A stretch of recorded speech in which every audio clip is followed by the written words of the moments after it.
we will be talking on a very, very interesting subject. I'm sure you are students of astrology, wherever you come from, and whichever school of astrology you've learned. Today, me and my students are going to talk about Rashi Drishti, the sign aspect, which we potentially have heard, and we call that as Jaimini astrology.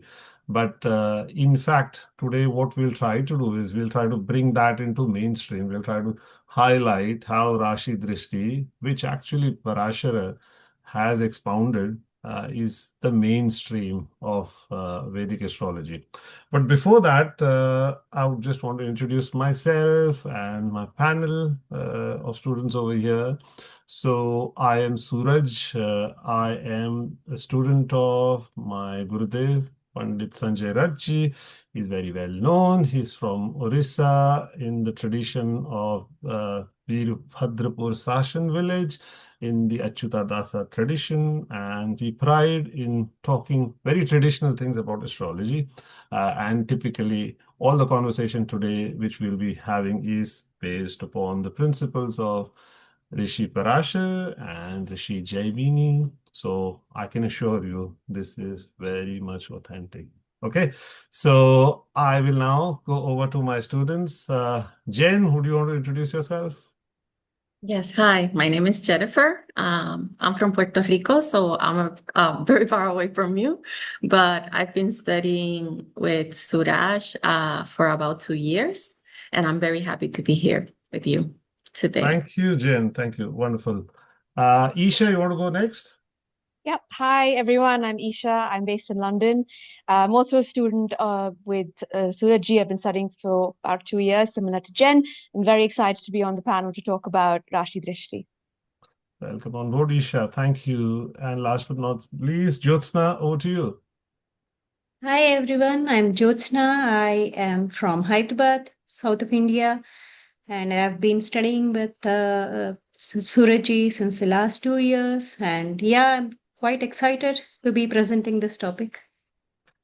Okay, wonderful. So, as you can see, we are going to talk today about Rashi Drishti, as I said, and without further ado, uh, I will hand it over to Jen. And Jen, I think you've shared the slides with me, right? So, I'm going to Yes. start sharing. So, give me a second so that everybody is able to see, and then we can have a discussion and let me know if the slides are visible. I will put that in PowerPoint mode. Is that all good? Yes, it's all good. It Okay, looks good. wonderful. Okay, Jen, over to you. Yes. Well, today I'm gonna share or discuss with you the case of Maya Angelou. Um, I chose this case because, in a very clear way, um, it shows or explains her life better when you see it through Rashi Drishti as opposed to Graha Drishti. Yes, you can go to the next Okay, slide. cool. So here I'm presenting some basics that maybe all you should know by now, but I'm going to talk a little bit about it. So we're going to make the distinction between what is Rashi Drishti and what is Graha Drishti. So basically, Rashi Drishti, or sign aspects as also is known, is the aspects between houses, right?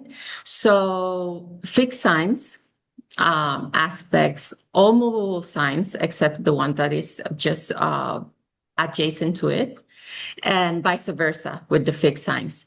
And then all dual signs aspect each other.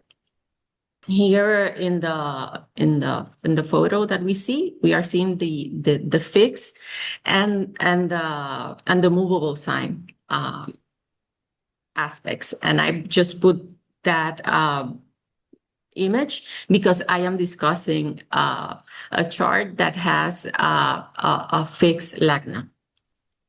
And the Graha Drishti is the planetary aspects, and it's the aspects, well, also all planets have a 7-house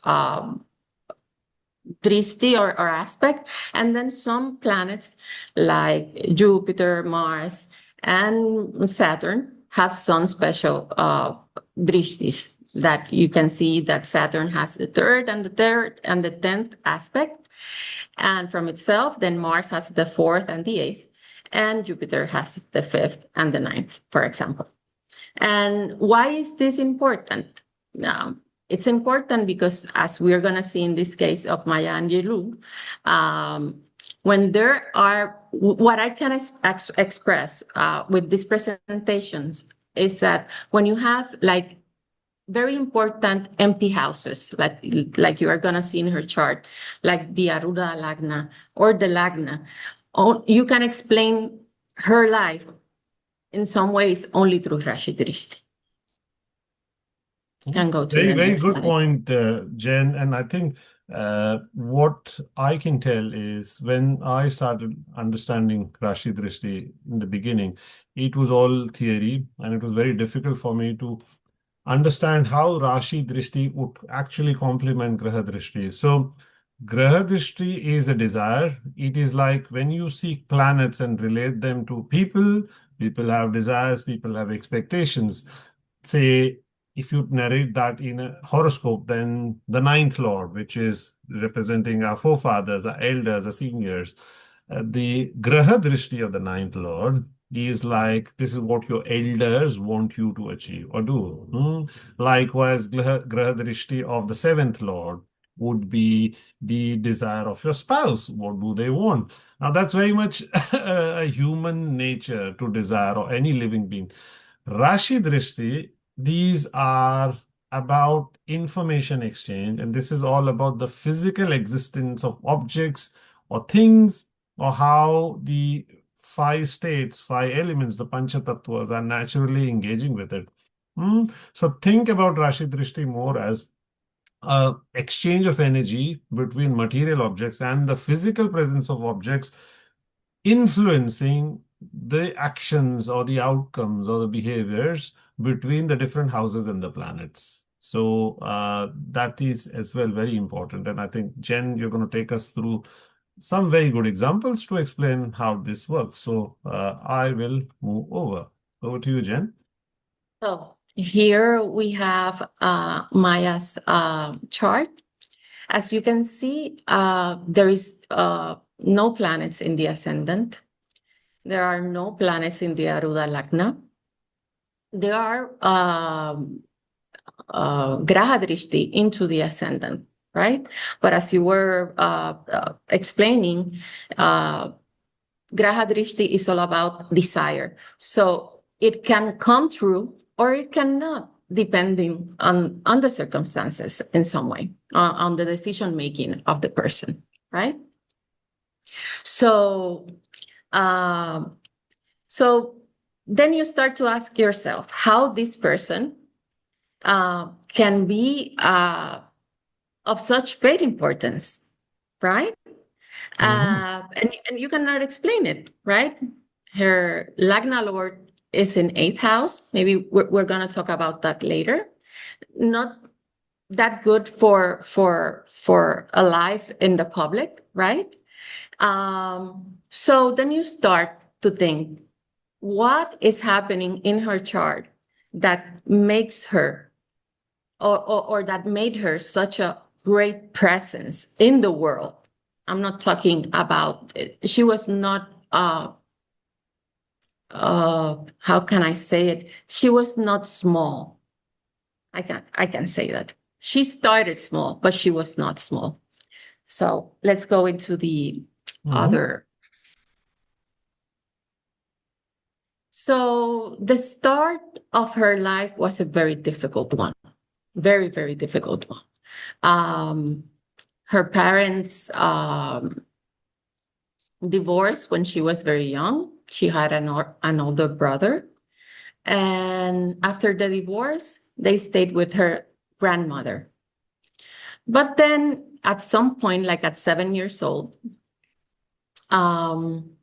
she went back to her mother, and her mother had a partner. right? So, and she suffered sexual abuse. And that is why I'm going to talk about this, because in some way it can only be explained through Rashi Drishti. As you can see, we have Venus. Venus is her Atma Karaka, or the Charakaraka, signifying her soul. And it's very afflicted. It's afflicted by Mercury and Mars. And it's afflicted because of the position of the Sun and of Mercury and Mars, because they are in Marakarakastana. So it's a very difficult position. When we talk about sexual abuse, you have taught us that we should always look at the 12th house. And when we look at the 12th house of her chart, it's empty again. So we say, probably this person didn't suffer this kind of abuse. But on the contrary, she did, and from a very early age. And how can we explain this? We can explain this through Rashi Drishti. As you can see, she has all the malefics afflicting that 12th house, all the malefics. Rahu is looking at that 12th house. Venus, Mercury, Mars are also looking at that 12th house. And also Saturn and Ketu are looking at that 12th house. So all malefics are aspecting that house. So that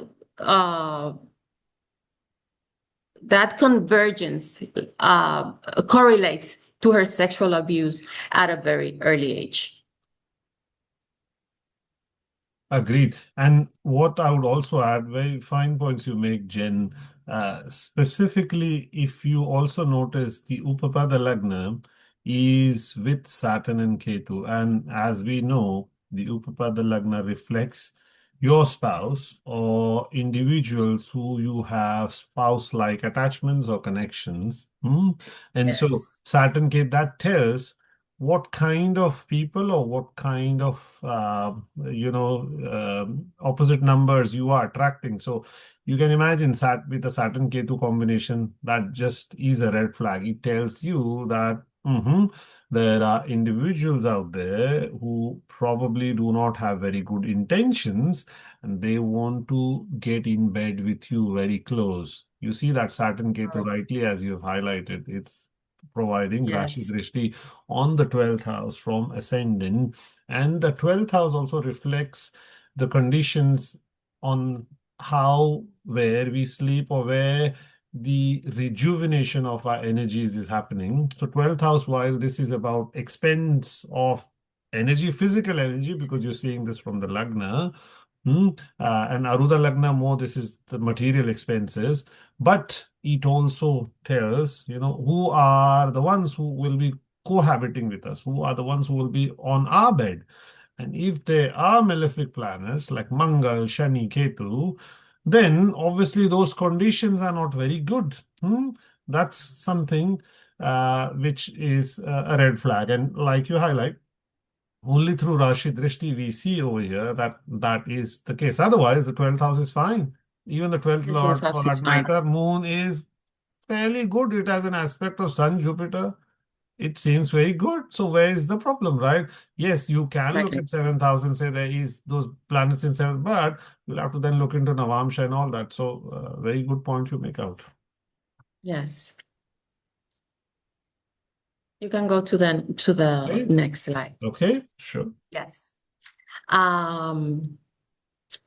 As you can see in her chart, we also have two parivartanas. We have the parivartana of Saturn and Mars. So Saturn is going to his own house in Aquarius, and then Mars is going to Scorpio, right? This Mars coming into Scorpio with Ketu, with the Upapada Lagna, although I have another slide talking about the Upapada Lagna, it's going to bring like a war because it's Mars and Ketu, who is it's like the military, like it's to the fourth house. So it was Worst like possible place. yes, it's the worst place. Ketu, Mars. So in that fourth house, it's going to be very difficult in her home. And that also puts, and I have that explained in another slide. It's going to take Saturn into the seventh house, and although it has big bala, it's in her case, it's also Maraca, so it's also going to bring some type of death into her life. This other Parivartana, it's better. It's between Rahu and Venus. And I say it's better because it's bringing Venus into his own house, right? It's in the 10th house. It's in a place that everybody is seeing it, right? So it takes her in some way out of it takes Venus out of that house into the light. And that is why we know of all her experiences, right? Because if not, she would not have talked about it. She was a great writer, and almost all of her books were autobiographies. So she took her soul into the 10th house for everyone to see. That's very Yes. interesting point what you make, Jen.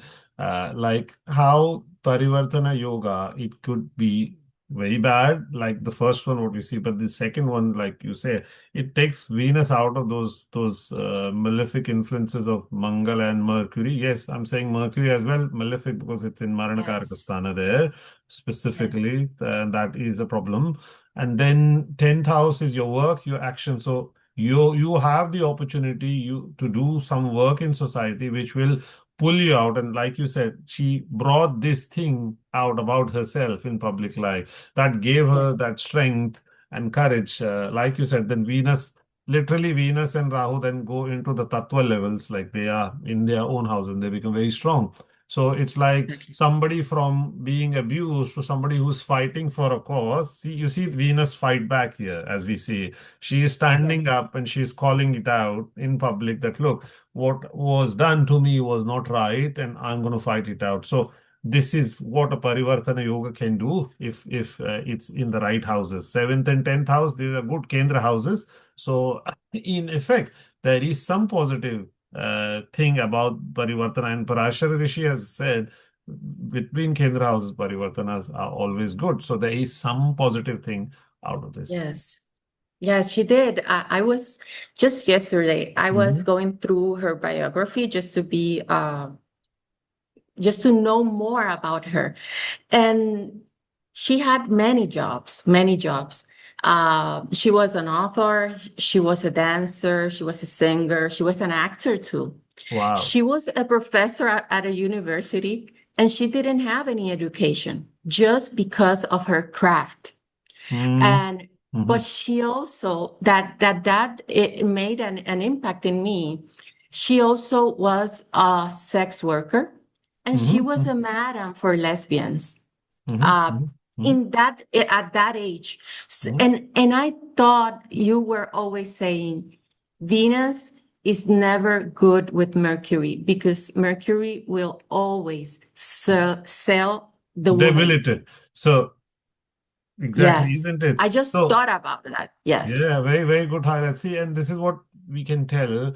And I would like to bring this out to everybody who's listening to this video is, look, there's something which our Gurudev has taught us is when you look at conjunction of two planets, you should also understand, do they mutually debilitate or exalt? Now, our standard Lal Kitab astrology is going to tell you Mercury, Venus, absolute friends, they are very good for it. To a certain degree, yes, because both are Rajas planets. They favor Rajasic gunas, right? You know, tamas, sattva, rajas. Mercury is all about commerce, money, friendships, entertainment. Venus is about comforts, luxury, travel, all those things, and they go well together. But what does the exaltation debility principle tell me about it? Venus gets debilitated in a sign of Mercury, Virgo, right? And where Venus is exalting, which is in Pisces, that's where Mercury is debilitating. So it can't be good. So it's like Mercury is pulling down in the sign of Virgo. Venus is getting debilitated. And you would know with sweet talk, you could influence people. Maybe there's a beautiful lady or a very good looking man. You can talk good about them and you can influence them. And sometimes it could be negative. You've seen how people have been Yes. exploited in the commercial industry, film industries everywhere, right? Venus, Yes. that's blatant commercialization of Venus, right? So that's exactly Yes. Mercury-Venus combination it tells there is a chance, there is a probability that there is a danger. And then maybe you're going to come to that Charakaraka thing there in your Yes. discourse today as well, and maybe you can talk about it, but you're right. And in her case, it did. The probability became true. And while I was reading her biography, Mhm. and we just know this because she told her story. She said in an interview after she published her second book, where she talks about this theme, she Mhm. said, I don't have a closet. Everything I've lived, I've put out there. Like Mhm. she told her story as it was. Mhm. And her books were discussed in schools, and they were taken out recently because they didn't want to, because she was Of so course. raw, and she was raw in what happened to her. Mm. And yeah, and you can see that also because we have both arudas of the seventh house also there with Rahu, with that Mhm. exchange too. So And uh, can you also think about maybe this is a question also to Jyotsna and to Isha as well. Why would you think she was so explicit about her secrets and in public life? Any other points which you guys noticed? because there's also the Rashi Drishti of all those planets in the seventh to Triaruda Lagna. That's one point, yes. But what I'm talking more is why would you reveal secrets? So, yes, Mm. your point on that Aruda Lagna, Rashi Drishti, that's bang, seven from Aruda Lagna. Absolutely. That means there is something that is going to happen. But I'm talking more about why did her intellect direct her to do this action? Is there anything? See, you have Anyone? the Rahu. lug. Sorry, go on. So I can see Rahu placed in the 10th house with Mm-hmm. the A7 Yeah. manifesting there. So Rahu is unconventional, breaks the borders, doesn't Mm-hmm. fear to hide things. True, So true. I But could see. Rahu, okay, so there are two sides of Rahu here. But Jyotsna, your point is finish that point. I'll come to that. Yeah. No, no, that was my point. Rahu Okay. being in the 10th house. So yes, but Rahu is also a secretive planet. Hmm. Mm. So Rahu might also want to hide. Hmm. That is also there. But I get your point. Rahu means it is like exposure, an unwanted exposure. Hmm. It can be, yes. Anything, Isha, you want to add?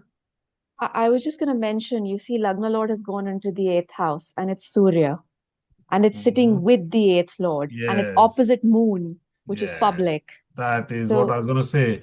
When Lagna Lord and Eighth Lord are in conjunction like this, yes, that is but fundamental, which you can always look at. Or Eighth Lord is in Lagna. That Mhm. means the person will be influenced by the Eighth Lord, and especially in the eighth house. Usually, Lagna Lord in the eighth house will make you secretive. But there are two facts over here. The stronger lord here is Jupiter because it's in its own house and its sun. What is it's a planet sun luminary. about?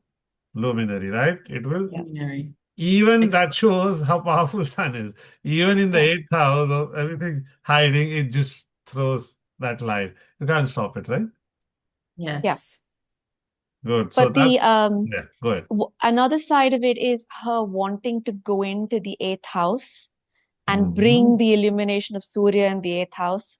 And sorry, I don't want to jump ahead. I'm sure Jen's going to talk about this, but she was a civil rights activist, and she talked about the mistreatment of people that happened in the United States, and she fought strongly about Wow. that.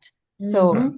yeah, that you Mhm. can see that if That's you making me very, very inquisitive about this lady. Jen, you got a very good example here. So over to you, back to you. Yes. She lived like she was not a person to stay. Well, she stayed quiet. We can go to the Mhm. for some Okay. time, but then when she spoke, she didn't stop. Interesting. Okay. Going on to the next slide. Wow, murder.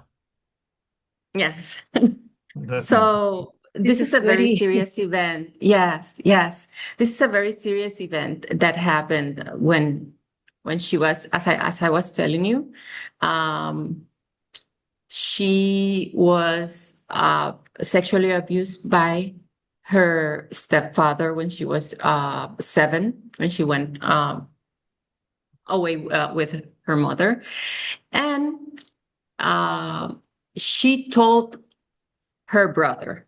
In this case, I'm talking about Mercury MKS in Aquarius because Mercury is the 11th lord of older brother, right? He's the lord of the 11th house, and also because she told her brother, but her brother exposed it or told his family, and one of his uncles, and we're talking killed him after he got out of jail because he was in jail overnight. So when he got out of jail, immediately uh, his uncle killed him. So in her chart, we don't have it here, but Saturn is the sixth lord representing her uncles. And remember that we were discussing that Parivartana, where Saturn was in the fourth house, going into the seventh, um, uh, giving him that Maraca like characteristic. And like he didn't this was meant in some way, this was meant to happen, like a Maracaca planet going into the Maraca house, he didn't hesitate and kill this man. And Mm, after that, um she decided not to speak mm. because she later said that she believed that her speaking killed a man. Wow. And yes, and she did not speak for about 5 to 6 years. She didn't speak a word. She didn't utter a word. Wow. It would be Yes. interesting. So if it's okay, Jen, I'll go back the slide just so that we have that Yes. reference. Let's have a look. So I think this is where you're talking about the seventh house, isn't it? And Saturn Mm-hmm. through Mm-hmm. Parivartana coming into the seventh. Hmm. That's Mm-hmm. that's very interesting analysis. There is a Rashi Drishti on the 12th house, and that's where A2 is also.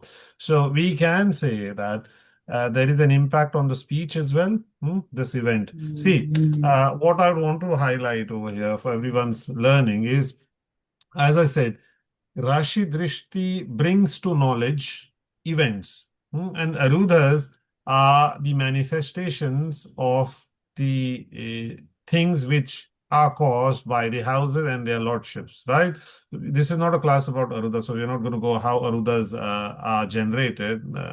You can read it from the books and other videos available. But if you can see, there is that Rashi Drishti on to Cancer from Aquarius, as you can clearly see, of Venus, Mercury, Mars. So think about what is Venus what is the second house? The 12th house with A2 getting to see. It's those planets, Venus, Mercury, and Mars. It's an image of that into the 12th house, right? And as we have described, it is all about sexual abuse and things associated with it. And Mercury is the karaka for uncles, maternal uncles, and Saturn is the karaka for elder brothers. And being the 11th Lord Mercury, then it is bringing that into the mix, as Jen, you were highlighting. So that effect is on that A2, the Aruda of the second house. Second house is about talking, speech. So any malefic influence, like it's like a Yama Yoga acting Saturn Mars onto that, right? It will cause some damage onto A2. So the damage on A2 is what you have highlighted, which is causing her to go mum over a period of time. Yes, she did. And I believe it was a teacher because she loved poetry. And within that period, she started reading poetry and great books. And she fell in love with it. And she started writing too. And a teacher who saw her love for reading and writing told her, if you want to become a poet, you have to speak.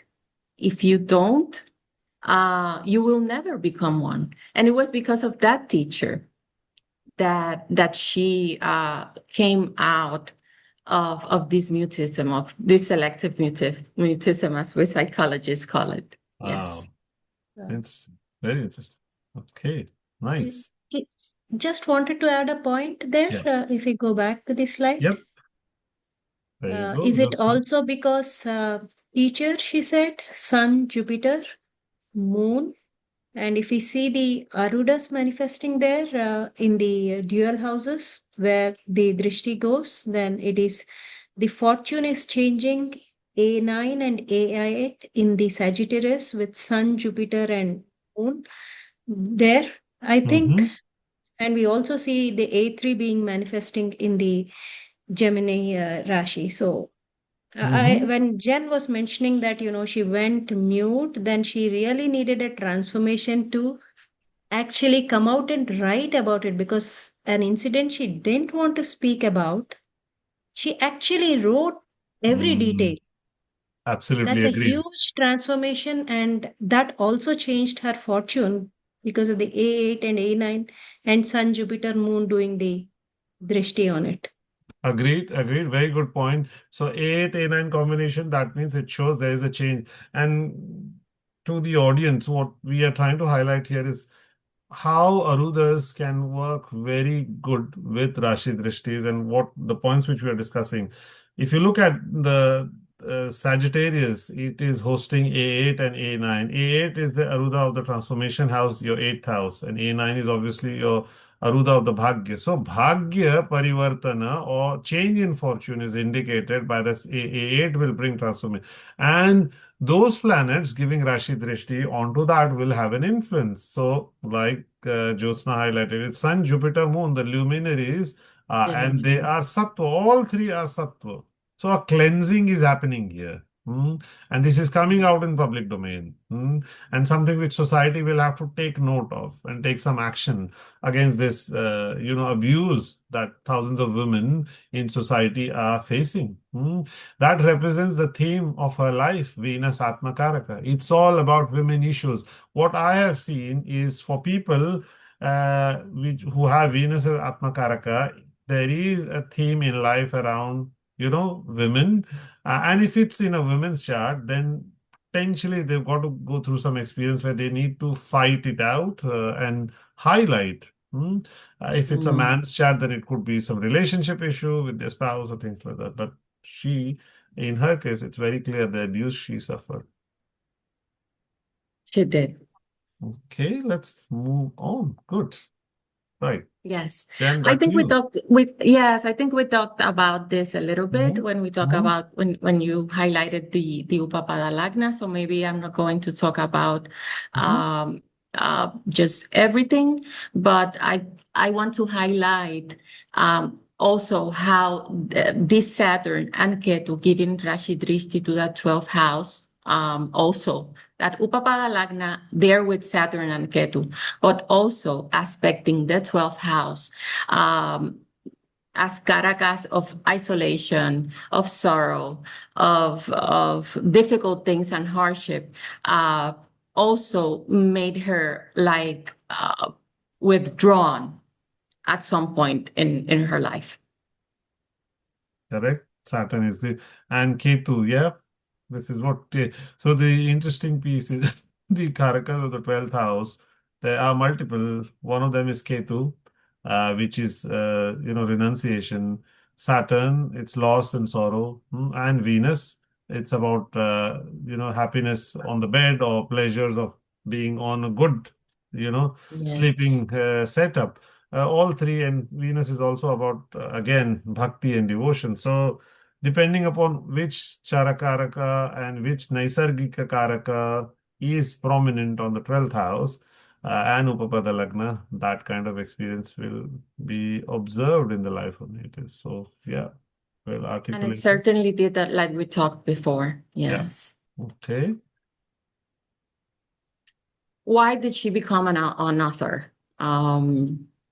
So we can see in her case that Venus, as the soul, as her soul significator, is the Lord of the 10th and the 3rd house. So it brings together job with communication and writing, and they and also he Venus. Not also it would give her the like the necessity, like from a very deep point of in her to say what she wanted to say, right? So it's not difficult to see this. And why did people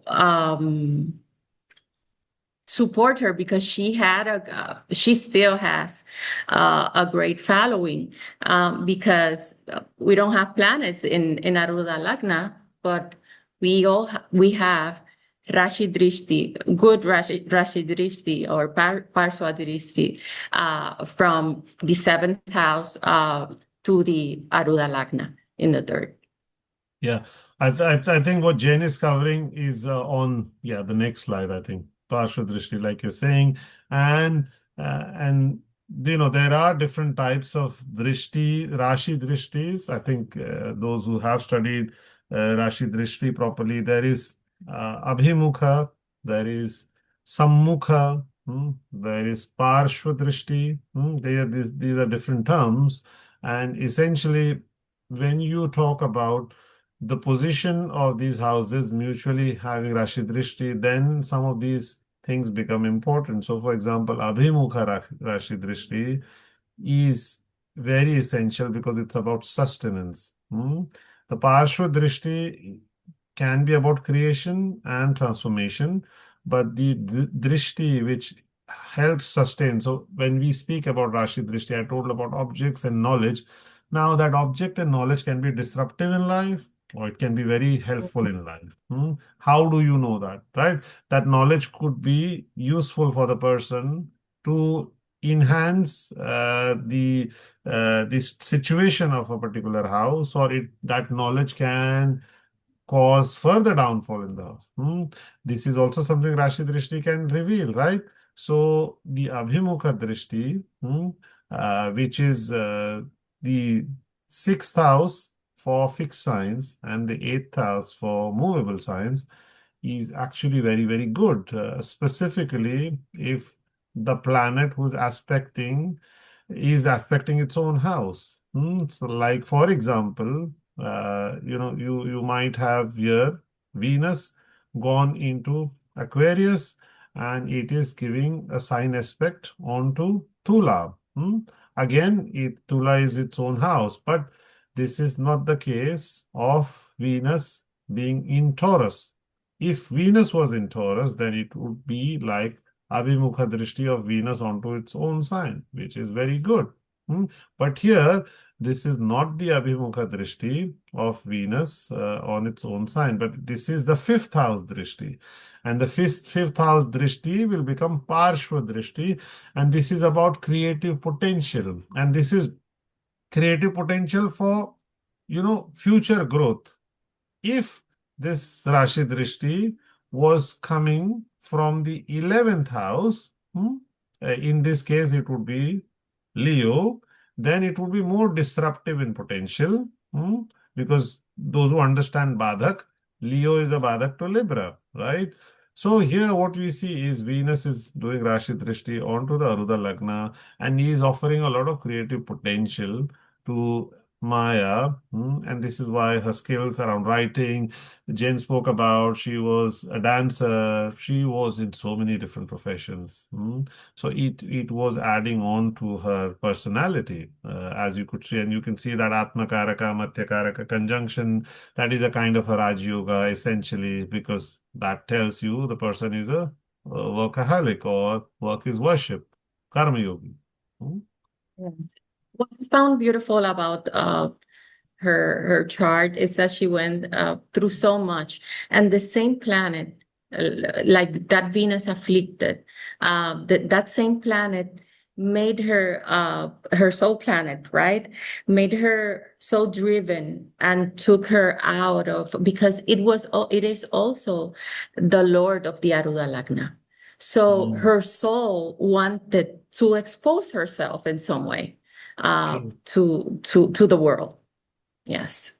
Absolutely, absolutely, and the manifestation, the purpose happened through the seventh house, right? It's gone into the seventh house from Lagna. I'm Mhm. talking about, right?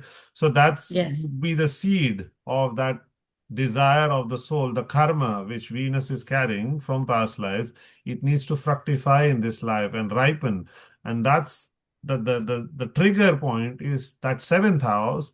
Unfortunately, because of Mercury, Mars that we've spoken about, and Saturn, Ketu, Rashi, Drishti, that trigger was not a nice experience for her. She had to go through Exactly. challenging experiences in life to unburden that Venus. That Venus is loaded with karma.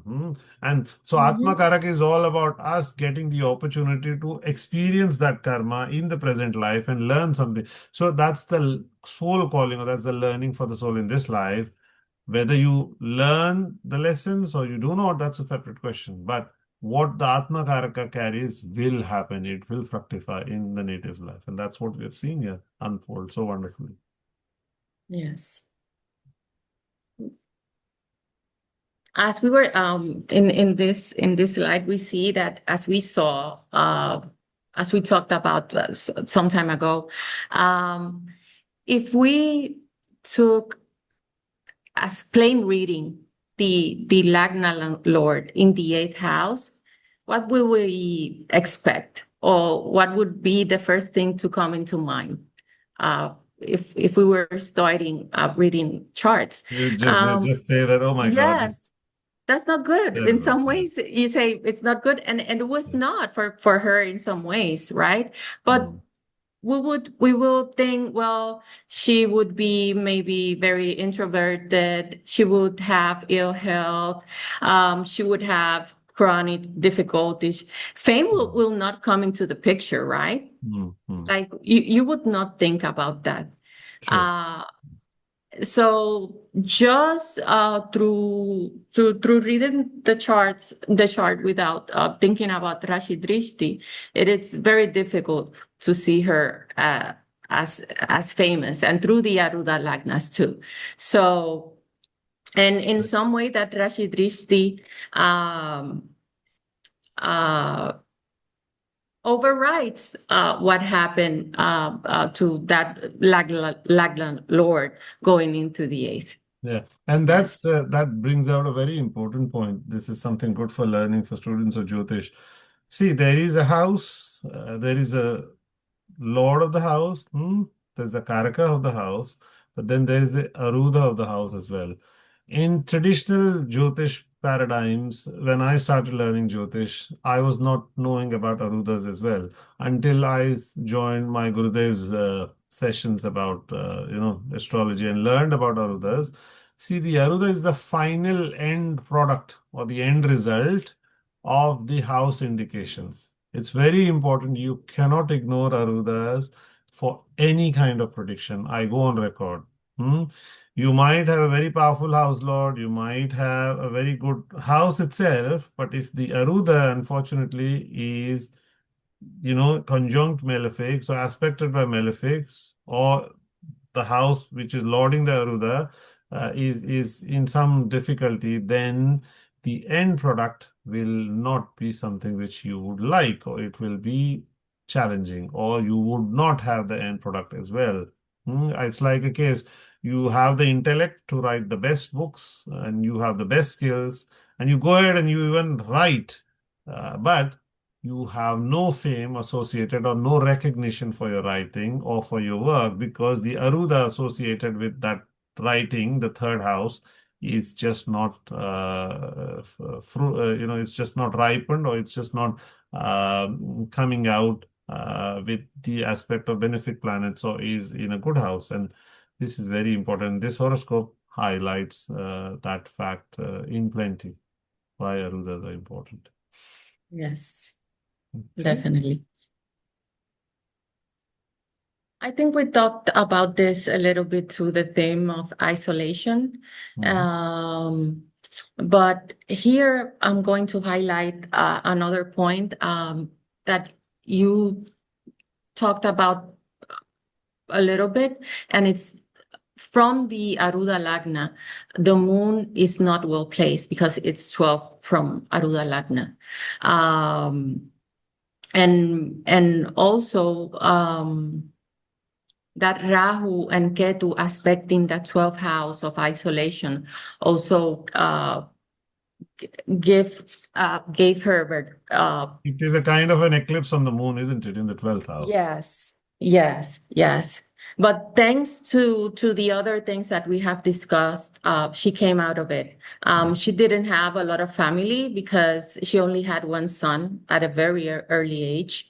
But she surrounded herself by a lot of friends. A question I would have, Jen, do we know anything about her mom? Yes, I believe she had like a very turbulent relationship with her mother. Okay. Yes, she was in and out of her mom's house.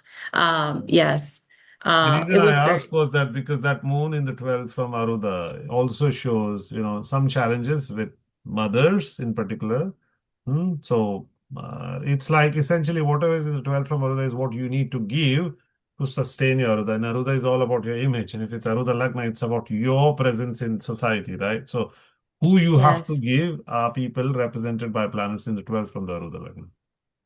Yes, and I believe she gave up her mother multiple times from what I can see in her biography. First, their parents divorced, and she was taken to her grandmother, so she had to Oh, give up her mother in some way. that was forced in Then a way. So it's taken it away. was forced, yes. Then she went back to her mother. She Interesting. was raped. Her father took her away again, so she had to give away her mother Mhm. uh, again. I don't know what happened next, but I believe she stayed with her grandmother after that.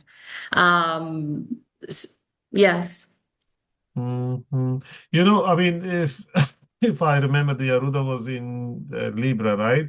And sixth yes, from Libra is Mercury, and you see the Mercury-Venus conjunction in the seventh house. That means 12th from Aruda and Aruda Lagna are conjunct in a yoga. That means the Aruda will suffer losses, and there will be a time when the Aruda will have to be renounced or given up. So it's like the person literally has to give up their own identity. So what is isolation? As you can very beautifully depict, you have depicted that in the picture on the slide. There's a lady sat there in a lonely room. What happens to the Aruda when you're sat there? Hmm? You are not in public life, right? Your no, Aruda is not able to shine. Correct? Yes. That's exactly what happens when you have got the 12th from Aruda and Aruda Lord in a yoga, in a bad yoga, aspected by malefics, right? You literally have to be going into a kind of a depressive situation or state in life, and you are in virtual incarceration. And this is what happened. Yes. This is why there was Her isolation. chart is incredible. Because you can explain it goes she goes through so many things, good and So many bad. emotions. Yes, yes, Yes. absolutely. Mhm. This is what we were discussing that just now, that Isha was talking about, the civil rights movement. And just now I was talking about Rahu in the 10th house. I think we discussed that, but we didn't talk about Rahu being the dispositor of the moon. So that Mm. was in some way what brought that moon into the spotlight, because it's the public, right? And Rahu being the dispositor in 10th house, uh,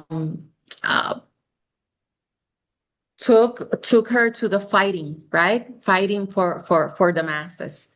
Um, Let me see what else. Yeah, and you have also highlighted, I can see, the Badakesh effect, Sun, Yes, Mars, influence, yes, creates aversion to government. So the question is, what made her fight the authorities, right? You can say standard astrology, Sun in the eighth house, right? Hmm? yes, And yes. the Badak planet for, her Lagna here would be It's Mars. It's Mars. Mars. Yes, it's Mars. And Mars. you have taught us that Leo is gonna have Who this is Leo? problem Leo is with the king.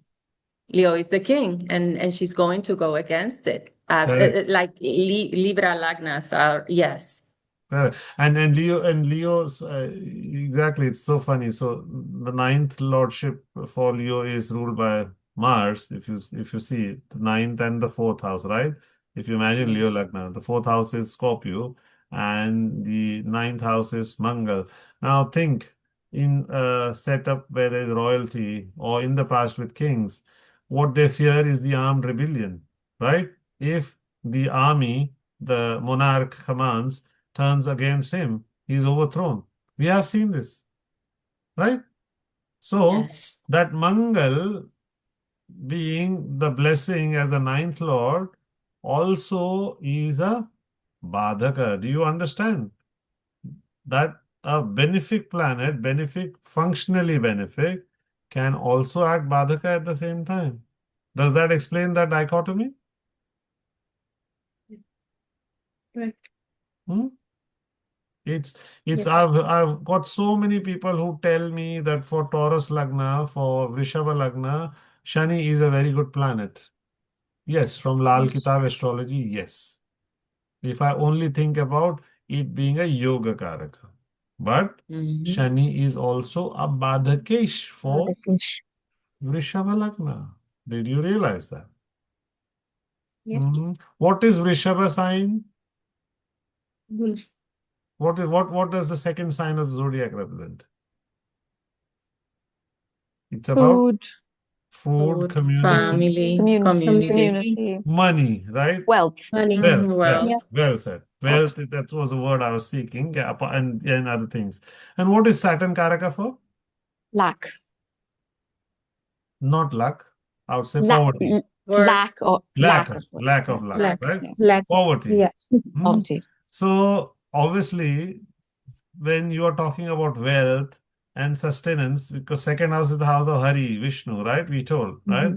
And Saturn is a planet which is going to bring lack of fortune, poverty, because it represents those things, right? Isn't it? It's about give. So then it becomes a badhaka, because once the fortunes turn against you, right? Or you have, what affects your wealth and family is when disease, decay, correct? Yeah. Sorrow comes in, then it becomes very difficult to sustain the family. Hmm? It mm, becomes difficult to sustain your community. What are communities most fearful of? Oh, there's plague, there's COVID.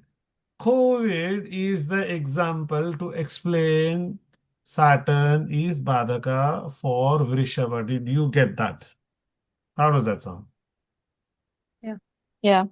And literally scarcity of oxygen, Vayu Tattva. Correct. It Right. does it, does it, Literally. doesn't it It's so explain, right? clear. Yeah. COVID, right? Why Shani is Badaka for Vrishabha? Hmm? A community fears these deadly diseases and it cannot figure out when it hits. They don't know what is Badaka. It's unseen. We don't know what to do. Don't you think what happened when COVID hit us? Yes. Absolute mayhem. This is why, even though Saturn is the ninth lord for Vrishabha Lagna, it can also function at the same time as Badakesh. Now, do you see the dichotomy here with the same planet ruling different themes? This is why astrology is a challenge. Definitely. Hmm? Good that you brought that point. We could explain that why it can function. And so you, as an astrologer, your job is to figure out when it will act as Badakesh and when it will act as the Yoga Karak. It Yes. will act both. You have to time when and under what conditions it will act as Badakesh, under which influences it will act as Badakesh. A simple tool, people will naturally see Rahu transit. When Rahu is transiting over Shani, it will invoke the Badak because Rahu is the natural Badak. Correct? When Jupiter Yes. transits Shani, it will trigger the ninth lord. Yeah. Do you agree? Mm, Do you agree or you don't? yes. Right? Yes, yes. That's how you become a good astrologer by knowing these nuances. Okay, good. In this slide, we're talking about like more about timing in some way. She published her first book in 1969 in her Mercury Saturn Mahadasha. Um, so Mercury activated that narration of her past trauma. Hmm, Like it's all about these houses related to the 12th, to the 7th. correct. And if I may interrupt, my apologies, Jen, Yes. No, cutting you, no, but this you is go something ahead. to help our viewers here is as well. And some of them know, at least who are part of my Guruji's class, when you have a dasha and an antardasha, the dasha reflects your soul. Dasha means this is the role which you assume, the person who's going through, and the antardasha is the people who come. So why does the writer come into activation? Mercury is Mahadasha. You become the Mercury. writer, correct? You want to narrate, you Mm-hmm. want to talk, you want to communicate. When Mercury will do the grahana on you, he's the graha and he takes you, his dasha, you will want to be the talkative person in the room, right? You will want to communicate. That's your job. And what are you going to talk about? The people who you meet. So you're going to talk about Saturn because it's Mercury, Saturn Antardasha. Correct? Does that explain why she spoke Yes. about trauma in Mercury Saturn Pain. period? Yes. Does And that pain help? and sorrow. Yeah. Yes. Yeah. Yes, yes. So basically, also Mercury, I was talking about how Mercury had full exposure to all the things that she went through. So he had the detailed, and she wrote just like that. She was in some ways criticized Mm. because she was so uh, explanative is the word in English.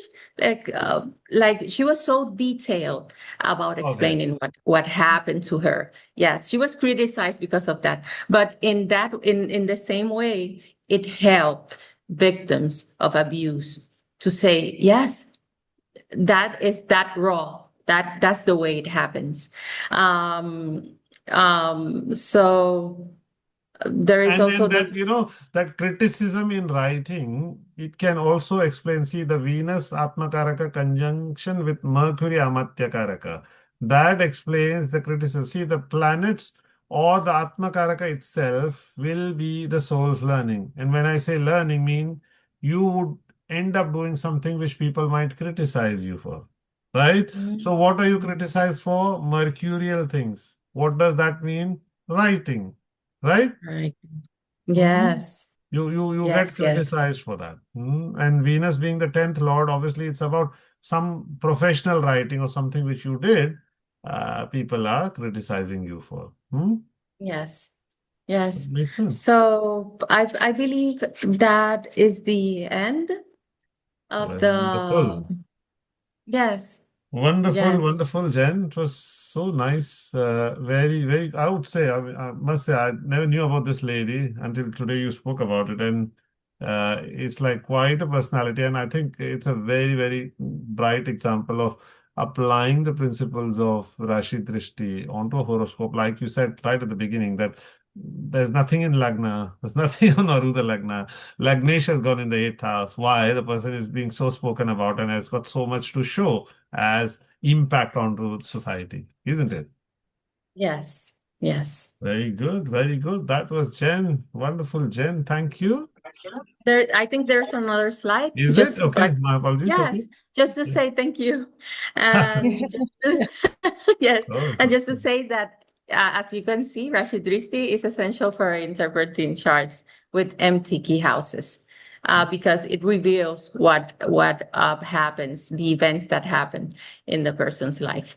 correct. It's like Yes. that we every day we eat, we do so, we have property, we don't have any planets there, we don't even have graha drishtis yet. How did I get a property? How do I eat every day? Rashi drishti is happening, Exactly. right? Rashi Drishti.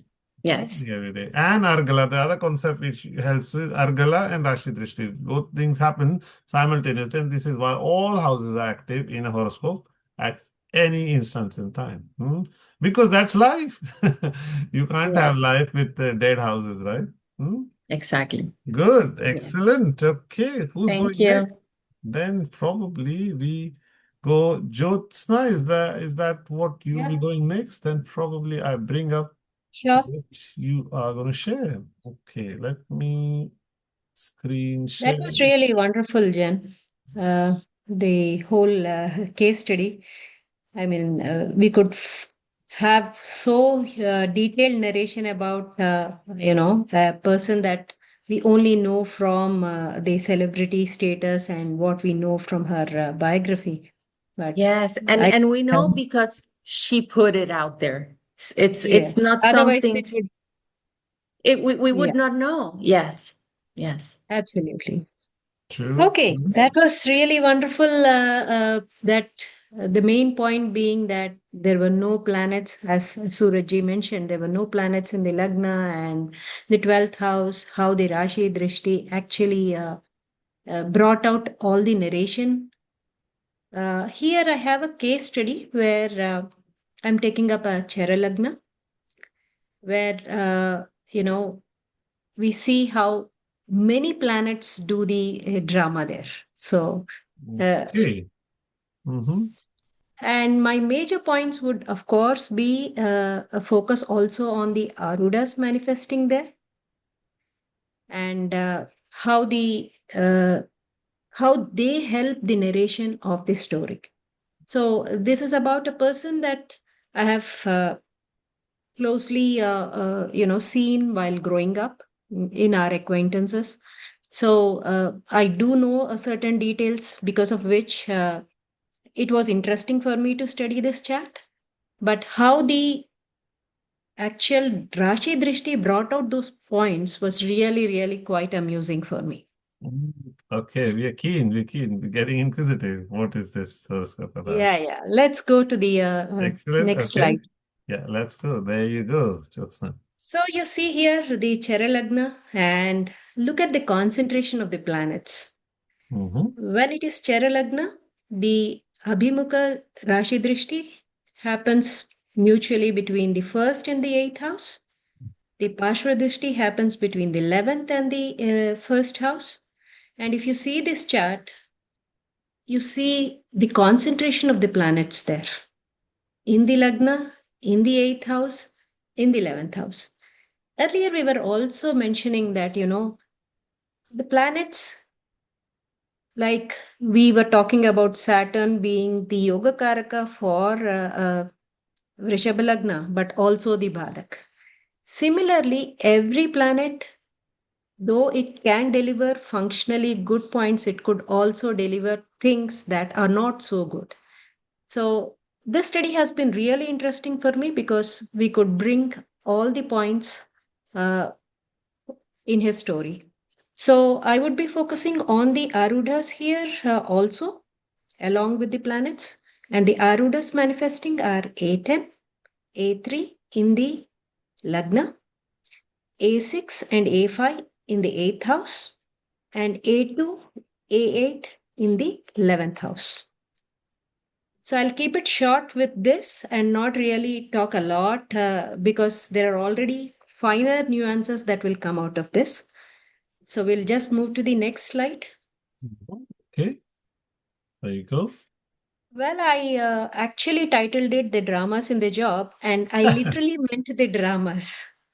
Okay. The reason being, this native was really, really very interested in dramatics. In fact, he was an initiator of the drama club at the office, was an active participant in the dramas.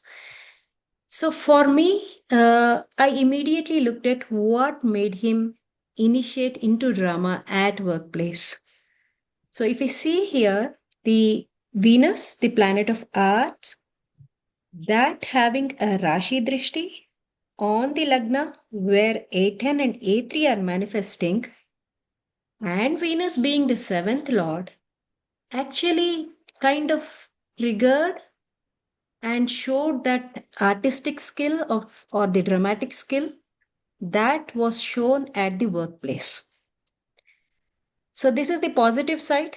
I'm still coming to the next side of Venus later on. I would like to, begin with all the positives that these exchange and the drishti gave. Mhm. And then we will move to what transformations or what triggers it gave for the native. So the Sun, Mercury, and Venus, Rashi Drishti, on the 18 actually gave a very quick raise of position to power in the government job. Sun, the government job, Mercury, career related to accounting, finance, and Venus as manager. Because too quick in the career, he rose in position to be a manager. Very interesting. And this, given the fact that, in the family, they were not having anyone who was in that. I mean, it was purely on his own efforts that he became that. And you could very clearly see why, because of the Sun, Venus, and Mercury. Then the interesting point comes, but the Sun, Venus, and Mercury retrograde, they're also in a house where A6 and A5 are manifesting. And A6 is about conflicts. And of course, the conflicts at workplace. A5, the personal power, did have a kind of an influence, both positive and negative. Positive in terms of getting to the power, and negative in terms of, be having lost that power because it is also the 8th house that we are talking about. A6 and A5 manifesting in the 8th house.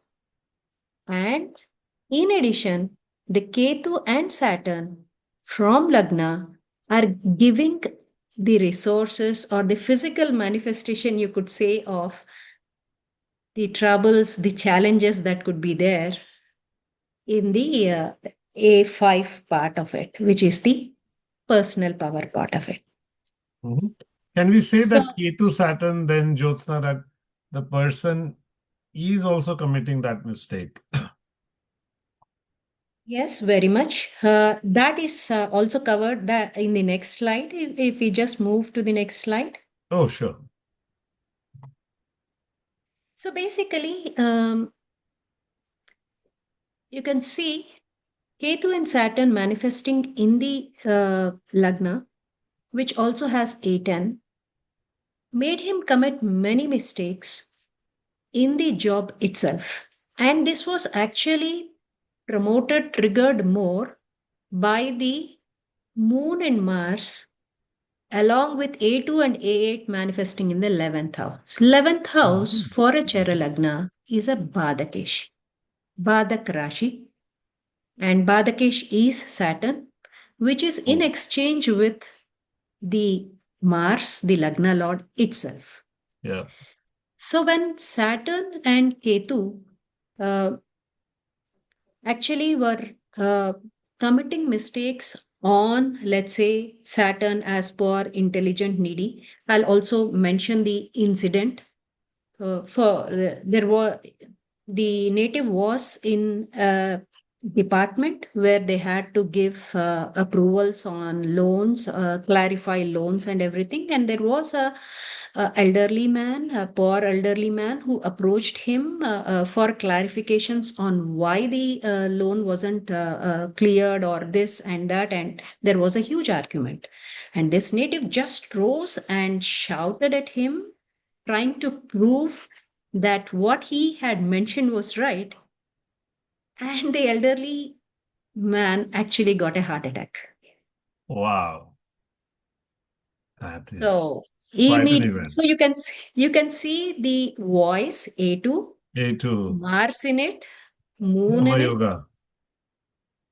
Yes. And then with Ketu and Saturn, the mistakes on the elderly people, the unintelligent, needy people. That's what Saturn is, and Yeah. Ketu is the mistake. Yeah. So this led to such a conflict that, a misuse of authority almost, because it was raising a voice because he had the power. Well, he couldn't explain why he was right in a way that Mhm. they could have taken it and understood it. Rather, he used the power and aggression, the Mars aggression, to do that.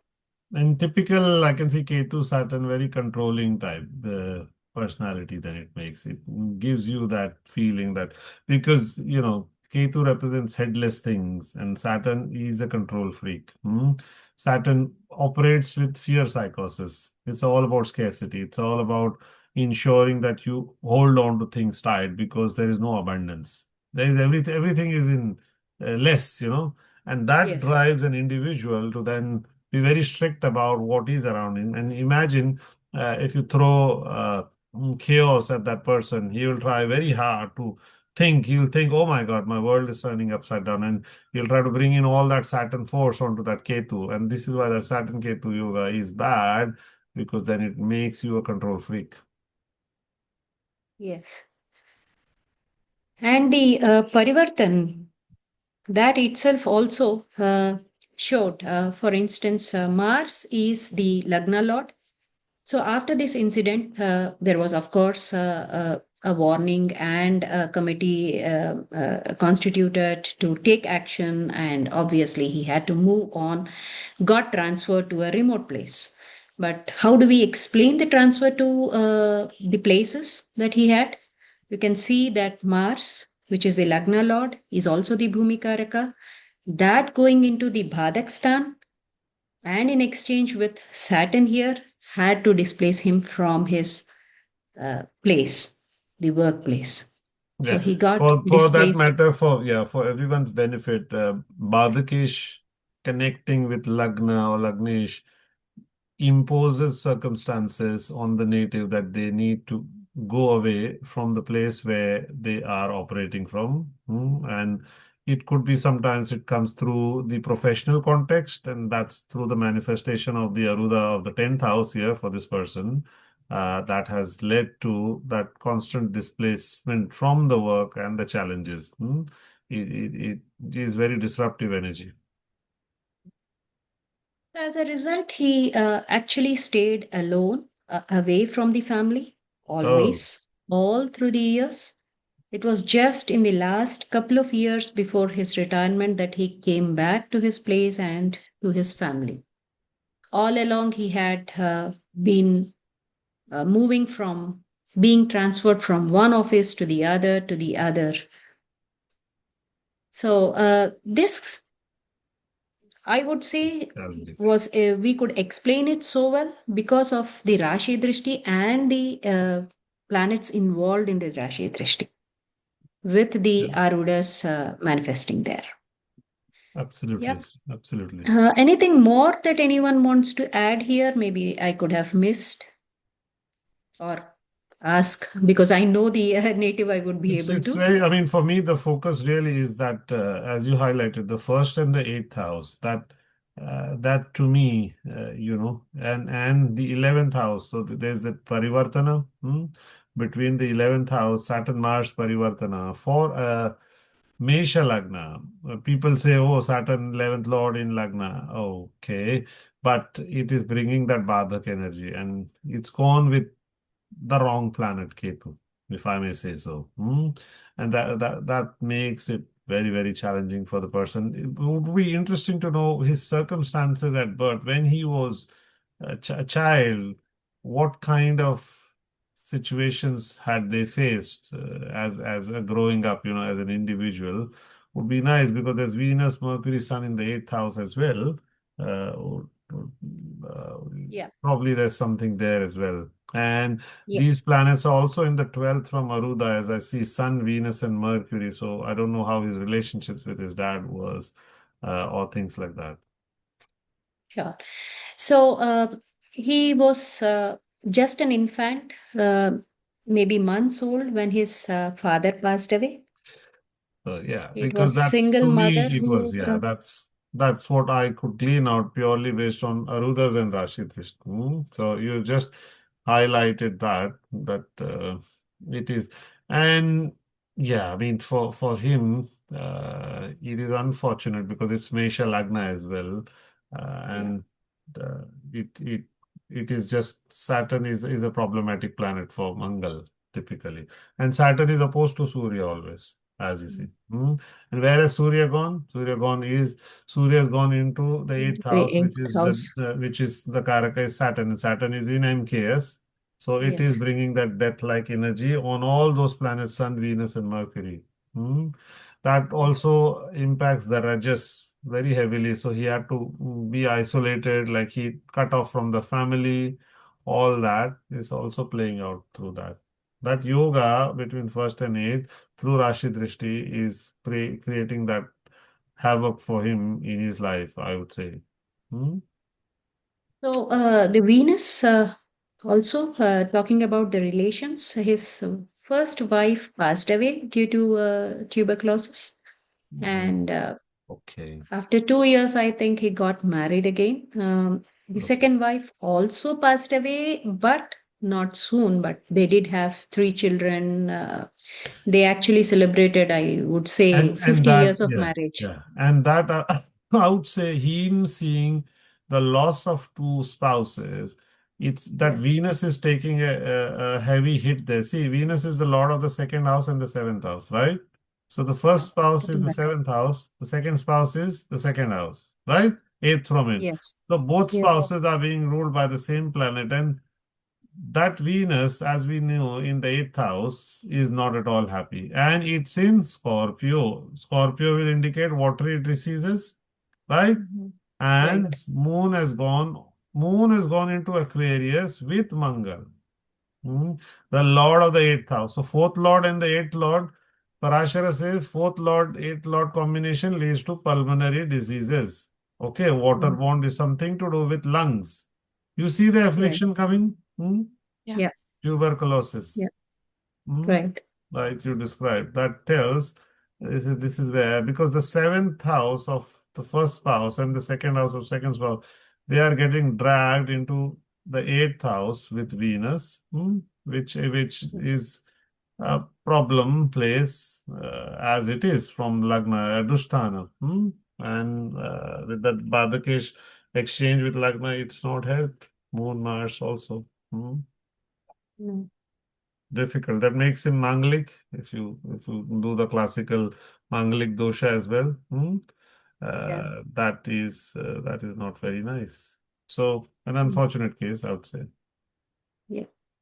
So, role of mother, you can also see that through the Rashi Drishti, how strong the mother was with Hmm. Moon and Mars. Mangal. Moon, the fourth lord, Moon and Mars giving the Rashi Drishti.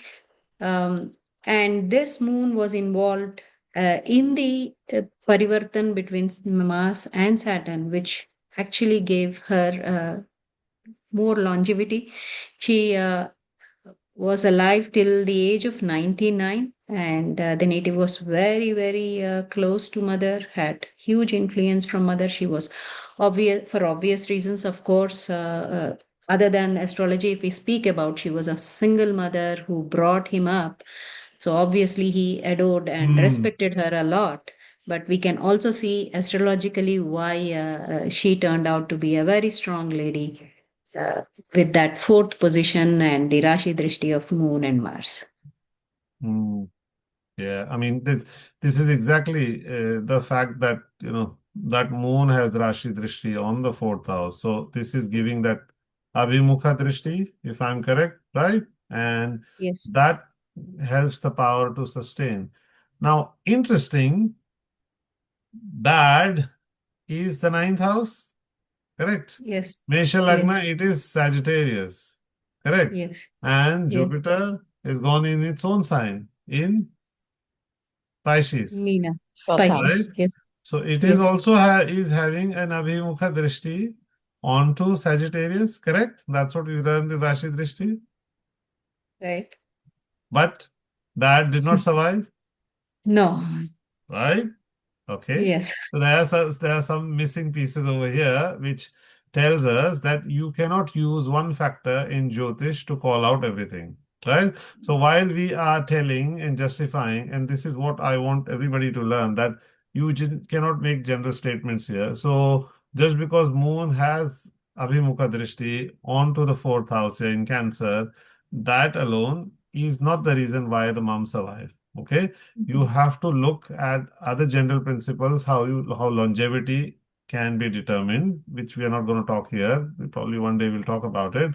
But the fact that moon is in Abhimukha and aspecting on its own house, there is some benefit that moon definitely it makes the mother a go-getter, gives her that intelligence to work well with her life and with limited resources, which is what she would have been left when her husband passed away, right? So that's what you mean. You manage. Sustenance is all about managing with resources. So this is how mother managed to live life without her husband, with her son on her own. She managed to get all resources and work.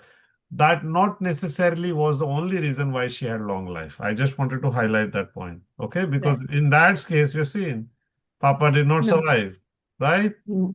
If he would have survived, we could have said he could have managed to work with resources the same way, but longevity is a different question. It did not work. Here, the moon being the Karaka for mother and also the fourth house lord being moon probably is But then you giving can it differently. argue Moon went into MKS from the fourth house, Yes, into right? the eighth. There is an argument specifically for Moon. I can't take the eighth house for other planets as Mm. MKS, but Moon is MKS and Moon Mars is a mutually debilitating conjunction. Yeah, Again, moon gets debilitated by Mars. True. so there are And vice counterindications. versa. Correct, Vice yeah. versa. Yes. So Yeah. again, there are counterindications, right? So then by Yes. that thing, we should say, oh, it's going to be bad. But then there is a parivartana magic also Yes. happening. Hmm. True. Somewhere Parivartana magic increases longevity. So the dispositor of the fourth lord is very strong. Your True. answer to say why moon survived, you should add the point that the dispositor of the the dispositor of Lagnesha is the primary indicator of longevity, right? He will, Yes. he is the Pakesha. So in Hmm. this Right. case, Saturn and Mangal being Parivartana, like acting as Saturn is in Aquarius and Mangal is in Mesha. So in Vision. Parivartana Yoga, always the people represented by the houses that are involved in Parivartana, they at least get the ability to survive. I have seen this across multiple Okay. horoscopes. Right. So Yeah. that's the interesting piece. So dad did not survive. There are other Yes. reasons we need to highlight why dad did not survive. Hmm? Yeah. Okay, good. Thank you, Okay, that's good. Jyotsna. Thank you. No, wonderful. Yeah. So we've seen a case of a common man, if you can say, or somebody who's not so famous, but we've seen Rashi Drishti work in this case. Okay, so now probably we'll go to Isha. Isha, let's Yes. look at the case which you are uh, trying to highlight, right? And Yes. this is Novak. Wow, he's in the news of late, Well, isn't first of all, he? I just want to say tough act to follow. We've had two very good presentations. So hopefully I'll do justice to Chara Lagnas. Absolutely. Sorry, Dui Swabhav Rashis. So Absolutely. have a look. Okay. Yeah.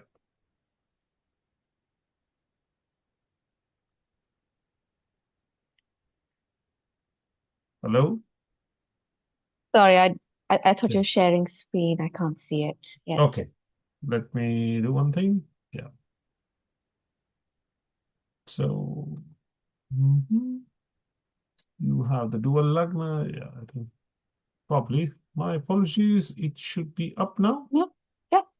I'll just No put problem. this for slideshow mode. Helps everyone. Okay. Yeah. Perfect. So the third presentation is on dual signs, Dvisvabhava Rashis. It's a bit different to the fixed and movable signs that we've seen previously um, that give Rashi Drishti to each other, except for the signs Mm-hmm. adjacent to them. In the Mm-hmm. case of dual signs, you see all the dual signs give Rashi Drishti to Mm. each other. Interesting. And they're all in mutual aspect. So I thought it's a good opportunity to take the chart of a famous person whose life that we have seen play out on television and in the news. So this is the chart of Novak Djokovic, Mm-hmm. the famous tennis player. I think he's like a 24-time Grand Slam champion, Yeah. Oh my God. Yeah, he's well greatest of known. all time. Yeah. Yeah, So yeah. very, very, Goat. very, exactly, the GOAT, a very, very famous personality, also a very much maligned personality in the press. So be interesting to see what's happening in his chart.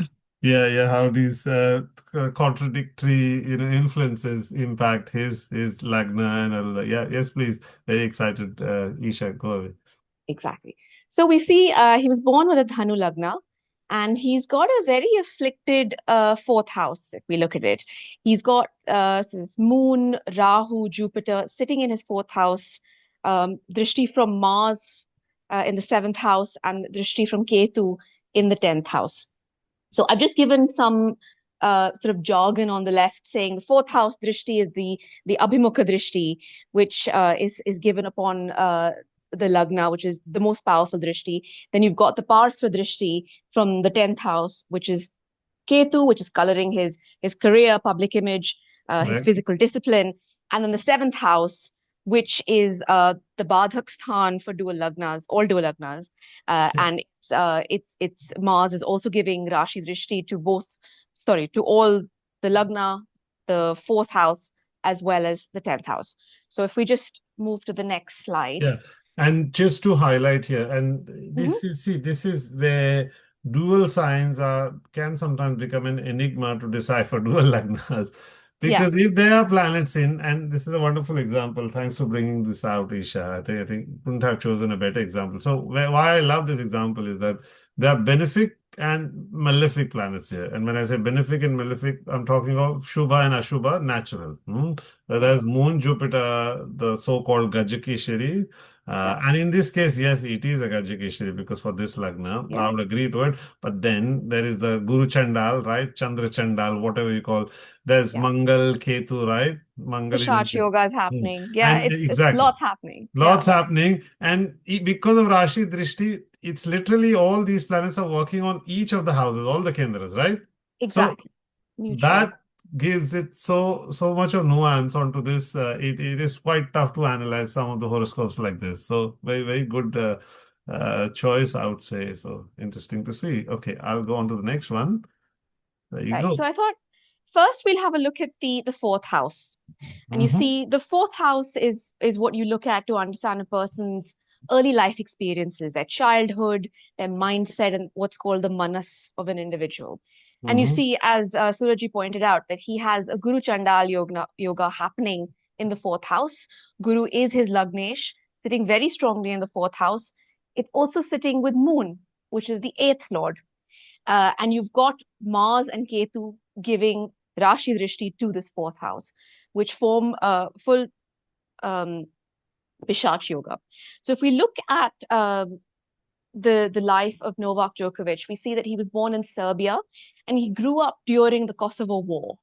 And unlike his very esteemed and very famous competitors, like Federer and Nadal, he actually grew up in very difficult circumstances through the war.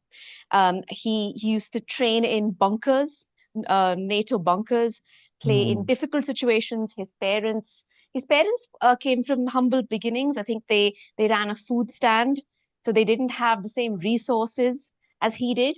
Hmm. As you can see on the left, this is a direct quote from him where he says, and I'm paraphrasing. He says that he used the experiences in his childhood, which you can see through the impact on the fourth house, to fuel his unshakable mindset. And anyone who's seen Novak Djokovic play on the courts, you can see that the thing that distinguishes him from his opponents is his unshakable mindset. He's like a machine. He can respond to any shot, and he has this never say die attitude, and you can see that coming out really strongly from the Rashi Drishti onto the fourth house.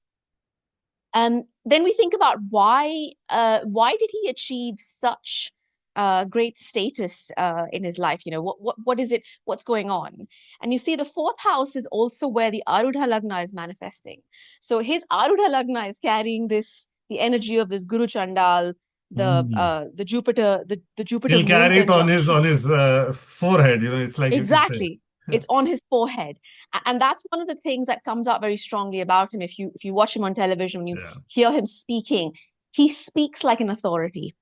He True. has a very True. authoritarian way of speaking. And the only problem is that Guru is unfortunately afflicted. It's with Rahu. So Yeah. some of the things he says or Yeah. the way he comes Don't blame. across, Correct. You uh, don't blame him because it's like I've lived through those challenges in life. He's like telling the world that, look, I have gone through, I'm the real deal here, right? yeah, He's exactly. um I also wanted to bring out the positive side. So it's very easy to look at this chart and sort of pass it off by saying that, oh, this person is going to have a difficult time. The mind is afflicted. Rahu Ketu in 410 axis, he'll have yeah, mental yeah. problems. But you see a positive side of this manifesting through his Arudha Lagna in the fourth house, and also where A6 is manifesting. So he since he became a big tennis star, he decided to give back to society. And one way he did it is by building schools and sports facilities for underprivileged children. Mm, And you see that fourth house is getting Rashi Drishti from Mars, which is the 12th correct. lord. Correct. Mars, you can see as sports. He's providing sports Yeah. facilities. And then Jupiter, which is sitting very strongly in its own sign in the fourth house, he's also building schools. So Mm, he's using this energy in a very positive way and managing that fourth house. And we see him as a public personality, on TV, but we don't know what's going on inside a person's psyche, inside his manas. So this is a very good way of him using these Rashi Drishti from these difficult planets, and making the best of them. correct. And I would say, if you look at what I noticed now, what you're talking, Isha, was perfectly bang on. I could see A4 in Lagna and Yeah. also aspected by also that means this person will have multiple properties, and the kind of properties they would be or the dwellings which he would own and live in would be by all those planets colored by their nature, right? So you spoke about sports facilities, that Mangal Yes. casting that, Yeah. teacher education happening through Jupiter, and there must be some element of humanitarian things as well, Moon. Yes. And Rahu Ketu will then add a psychological element to it, or something very strange, or something remote, or all those things. It will be fascinating to see the type of properties he owns and for what purposes they're being employed. So I only recently, in fact, this morning, I saw a post on Instagram about how he's one of the most he's obviously one of the richest tennis players, but Yeah. his wealth is mostly in property.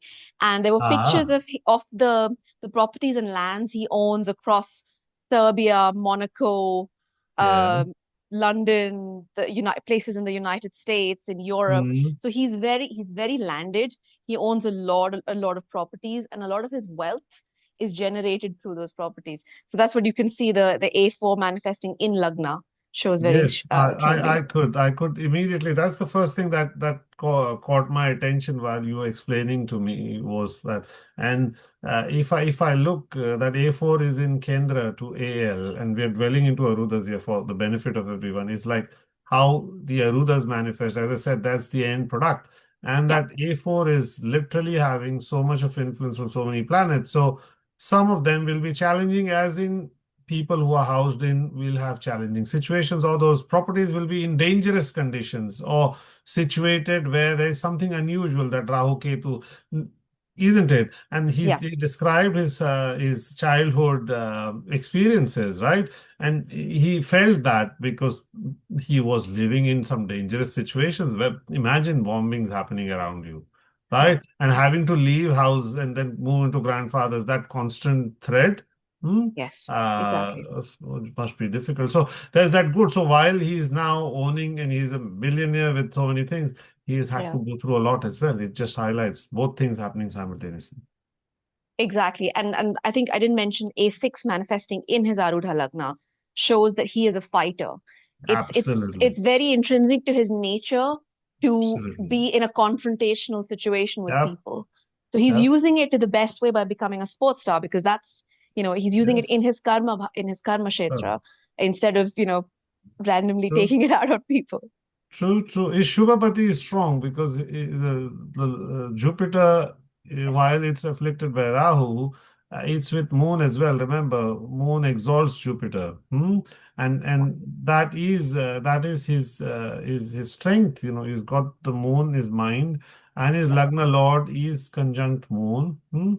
So that gives a lot of strength. Not looking at other details in his D10 and other, but just purely by Rashi chart also you can say this person can actually move mountains and do a lot of things, and he did that in Yeah, I some. mean, he just competed in the Wimbledon semi-final and he's 39 years old. So Wow, that tells you that is some something. longevity as a career in sports. That's difficult, but yeah, Yeah. fighter he is. Yeah. Okay, next slide. Yes, please. Yeah. Right. So this slide, I've just talked a bit about the seventh house, which is, so as Suraji mentioned, the dual signs are a bit of a conundrum because your Badhaka is manifesting in the house of your partner or people in general. And this is a general point for all dual signs, not just Dhanu Lagna. Sorry. Yeah, totally. Um, Exactly. I mean, and I have seen so many horoscopes where people, who have dual lagnas, they talk about their viewpoint in a very forceful way.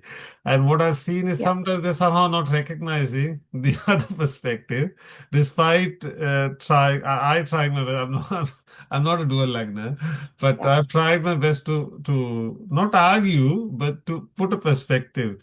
And I must tell it is difficult with dual lagnas at times. They would not budge. So, like you're highlighting the Badaka point here, seventh house. Absolutely. I mean, I'm a dual sign, so I can understand this. It's an intrinsic feeling of being more intelligent than Hmm, somebody else.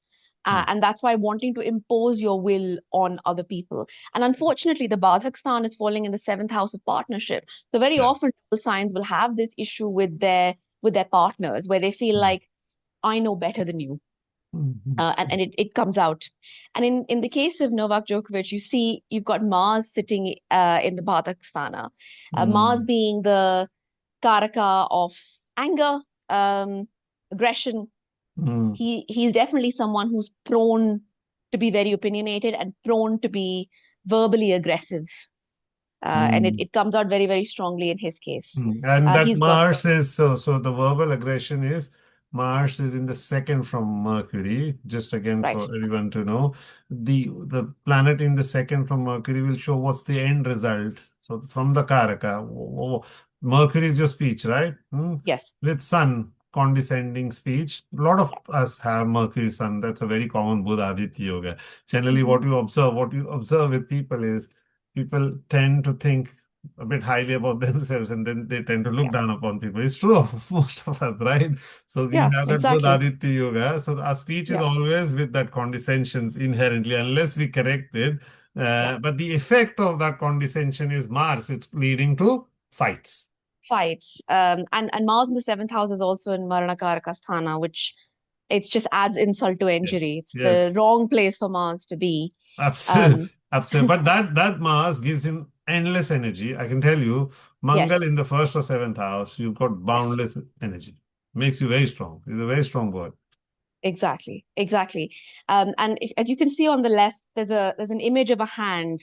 Yeah. And this is I was just going to a ask what was that about?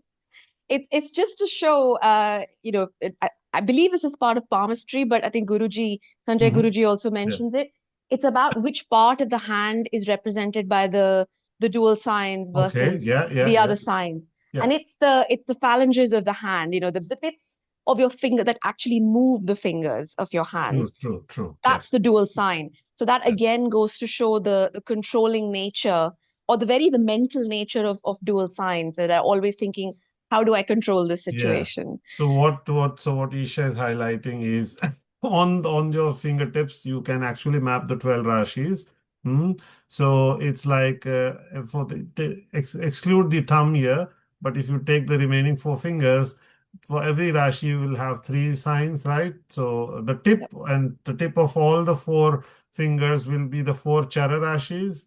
The middle phalange will be the fixed signs, and the end, the phalange which connects your palm to the finger, is owned by the dual sign. And so, how you move your finger is by using that lowest phalange to move it, and this is what is represented by the dual signs. The four dual signs are at the in the lowest phalanges of the four fingers. That's what Isha is pointing out. That's exactly how dual signs are. They think they're not, but they are quite controlling. Yes. And when you look at a celebrity's life play out in the public, you can see it manifesting Okay. so clearly. I'm just going to mention one thing about his rivals. Yeah. As you see, he's got those three planets in the fourth house. Hmm. Uh, and you think of the historic rivalries that Novak Djokovic has had in the past. You've got Roger Federer, which you Yeah. can see manifesting as Moon. Mhm. The calm, very self-assured Moon. And then you've got True. Rahu, which for him is his third lord, as Nadal, who Hmm. injury prone. Rahu in Pisces, he's injury prone. He's little maybe a bit of an underdog, bit of that Chandal thing coming Yeah, in for him. he's an underdog. Yeah, Um, yeah. uh, Underdog, yeah. Well oh, highlighted. Yeah, agreed. yeah, Agreed. overcame physical hardship and ailments, and then he himself is Guru, who's sitting in Lagnesh in the fourth house in his own sign, thinking, I am better. I'm Correct. I, That I'm I glad am you brought I, that I am point. I am the goat, so to Yeah, speak. and I will overcome. See, the Yeah. confidence, this is why this is a beautiful chart is it tells, see, Jupiter being the Lagna Lord is with the eighth Lord there. But who is the eighth Lord here? Moon. It's Hmm. actually Moon is exalting that Jupiter, right? It's Correct. feeding that Yeah. Jupiter to feel that, I'm there. Come on, Yeah. right? So in a way, his enemy, and why we're saying enemies for people who don't know, we are looking at A6. So like if AL is Yes. you, and for him, and the strange thing, the irony for people with AL and A6 conjunct is they can't live without their enemies. They have to have Yeah. enemies in their life. Yeah. Otherwise, that AL will not manifest, right? So while he would have those planetary traits, Moon, Rahu, Jupiter, to a degree, the strongest he would reflect is Jupiter because that's his Lagna Lord, right? And this is why Correct. Isha is saying Moon and Rahu would be the others. And with what we have seen, we can safely say Moon is what with Fedra is such a calm, such a loving, such a compassionate guy. If you look at, he cries Yeah, on very the set. emotional. Emotional, very emotional. Very open about it, Federer. He is Yeah, one of the nicest guys to play. And so, in a sense, whenever Federer is thrown up in him, and Novak Djokovic is taking inspiration, he will not admit, but he is taking that inspiration from 100%. Federer. Hmm? Yeah.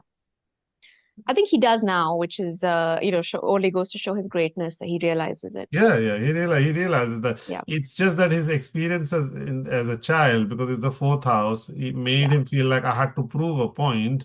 And very much Mangal in the seventh house tends to, highlight to a large extent. People tend to have that corrosive, that very abrasive element about themselves because yeah, they believe they have to bring that out. So exactly. just thought I'll highlight Point that. to add, Yeah. Moon is also the sixth lord, and if we look at the Mhm. attitude by looking at the planets in the sixth house, he has Mercury and Sun. So Yeah. he would strategize probably with the opponents on how to actually, defeat them, probably because of the Mercury and Sun sitting there. So altogether, Yeah. AL and A6 in the fourth house with those Hmm. planets, while that helped with Jupiter being strong, he has also helped because Moon was also the sixth lord as well as the Mercury and Sun in the sixth. So I think it Yeah. Yeah, is Moon is very also the clear sixth from lord. all Correct. aspects. absolutely. Great point. Yeah. Correct. Agreed 100%. Okay. Next slide. So next couple of slides have just gone into specific events in his life, Yeah. which highlight a few of these poets. So a very famous event when he went through his Mercury Ketu Dasha, sorry, Ketu Mercury Dasha, Mm-hmm. apologies. He went through a severe period of physical pain. He had a very painful elbow Mm. surgery. He had mental burnout. He was, I think he was months away from appearing on the court, and he pulled out of the tournament, and he went through a really difficult time. So you see, Ketu is sitting in the sign of Virgo in the 10th house, Mm. giving Parsva Drishti to the Lagna. It's Yeah. getting Correct. Drishti from the eighth Lord Moon, from Rahu, from a corrupt Jupiter. It's getting Yeah. Drishti from MKS Mars. Correct. Uh, and the dispositor of Ketu Mercury, which is Badikesh for this Mm. Lagna, is That's sitting right. in the house of health with Correct. Sun, the Karaka of health. So Correct. it's not an easy time, as you can see, for him. So he Yeah. Yeah. faced sixth house enemies. He had to drop out of the tournament, which for him was like a death of sorts. He faced a painful surgery, and he managed to get out of that. He managed to come back, and he won, I think, Wimbledon as well as U.S. Open in 2018, just after he came out of the surgery. So it's really interesting that you see that dasha of Ketu, which also to mention that Ketu is also the dispositor of Saturn, which is his Atmakaraka sitting in the 12th house. So Good he had to point. move away from public life. He couldn't Good appear, point. and he went to hospital because he had his elbow surgery. But the same thing with A6 manifesting with the Arudha, he managed to get out of it, and as this time period ended, he was able to come back stronger, Correct. Isn't it? better. And yeah, and Yeah. that's the key thing here, that AL and A6. Now, a finer point which I would want us to think about is not every person with AL and A6 conjunct will be not Djokovic, right? Hmm. And what that makes it successful. It's like, look, you have to confront the enemy, right? A6 Yeah. is on you. So what do? You need to fight it, so you need the abilities to fight it, right? So your psychology, your intellect, and your physical strength has to support you. If you see in his horoscope, he has that in abundance, right? Because as I said, because Moon is gone in Jupiter's sign, Hmm. the two lords of you can consider two dasha, two lords, Pakesha, whatever you can call, of that Jupiter. One is Ketu and one is Jupiter. Both of them are strong. Ketu is in Digbala, Yeah. hmm, and so meaning he can put himself in a very regimented routine. Ketu talks about routine and sticking to timeliness. So Hmm. we don't know, at least, but he would have put in hours and hours of physical effort to get to the level which he has, right? We are not seeing that labor which he has put in Yes. to achieve. And that Ketu and Mangal are facilitating to challenge that A6, right? To deal with Yeah. A6, you need that strong Mangal and Ketu. And he has that in abundance on top of his strong Jupiter and Moon combination in the fourth. So that was the mantra for his success. Yes. As you can see, it called for that extraordinary effort to be put in, to allow him to express him the way he needed to in a sporting arena. So we Yes. see that, and from Aruda Lagna, Jupiter is also the 10th lord, right? So that means it will give fame for the work which you do, correct? And that Absolutely. Gajakeshari is in Aruda Lagna and from Lagna as well. So Brilliant. his name will be remembered. This is why he's Yeah. the goat. Yes. Absolutely. Hmm. Exactly. Those elements are there for him to be a famous personality. What is Precisely. his Atma Karaka? Probably it's Jupiter or Saturn. One of them is. It's Saturn. Okay. Saturn is his Atmakaraka. Okay, and probably For there's a Charakaraka replacement happening if they're on the same degree. And obviously, I yeah, yes. Jupiter, one of them will replace that, right? So that Charakaraka replacement is happening. Yes. Saturn, while the original Atmakaraka, a lot of effort has people with Saturn Atmakaraka very hardworking. Absolutely. They will not budge from the job. They are taskmasters. Especially for him, the Lord of Parakrama, third Lord, right? Very Yeah. hardworking individual, giving him that ethics along with the energy which he could muster because of Mars and Ketu. So Yeah. that worked positively for him. See, because the Arudas are Precisely. supporting. Yes, there is Rahu, like you called out, but ultimately Rahu couldn't do much. It only brought challenges, which he said, yeah, bring them on. I'll deal with Yeah. Exactly. He said, I've seen so much in my childhood. it. Bring What's it on. painful elbow Bring surgery. it on. And I think I make this point on the next slide, but just to say, because you brought this up, Yeah. that Saturn is also having Rashi Drishti on Venus, which is the sixth Correct. lord. So Correct. which makes him extremely hardworking. Yeah. Yeah. He's Yeah. got this Yeah. never say die attitude. Agreed. Agreed. Um, And Saturn, Venus, exactly. What again, if you dwell further, this is what I like about astrology. See, Saturn is your labor, Venus mhm, is your love. You mix yes, labor and love, what happens? A very dedicated, devoted servant. yes, exactly. So So yeah, I'm talking about his Venus Dasha. So yeah. for Dhanu Lagna, Venus is probably not the most comfortable planet as Yeah. the guru of the Asuras.